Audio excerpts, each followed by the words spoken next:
যিনি ইতিমধ্যেই নাগরপুর দেলদুয়ার থেকে যিনি মনোনয়ন পেয়েছেন বাংলাদেশ জাতীয়তাবাদী দল বিএনপি থেকে। আমি গোলবৃত্তের ভিতরে যে সমস্ত ভাইরা রয়েছেন আপনাদেরকে বসতে হবে, শুধুমাত্র তারা ভিডিও করবে, আপনাদেরকে বসানোর ব্যবস্থা করব। আপনাদেরকে অনুরোধ করছি, আপনারা একটা জিনিস বুঝুন যে আপনারা ভিতরে গোটা কয়েকজন মানুষ, কিন্তু বাহিরে কিন্তু অগণিত মানুষ। আমাদের প্রধান অতিথি যারা রবিউল লাভলু ভাই, তিনি কিন্তু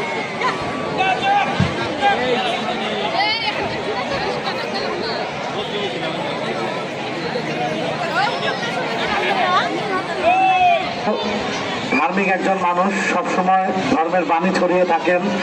তার কাছে গিয়ে বসলে কিন্তু ধর্মের কথাই বলেন।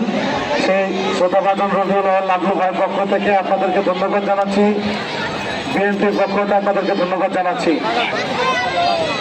যারা রয়েছেন হাজীবাড়ি মসজিদে যারা দায়িত্বে রয়েছেন, আপনাদেরকে অনুরোধ করবো আমাদের রবিউল লাভলু ভাই সাথে আপনারা একসাথে গিয়ে নামাজ পড়ে তাকে সাথে করে নিয়ে আসবেন এবং মসজিদটিকে একটু দেখিয়ে নিয়ে আসবেন। আমাদের কদম দূর হচ্ছে, কদম তৃতীয় বাজি, যারা নাম লেখাবেন দয়া করে নাম লিখিয়ে দেন।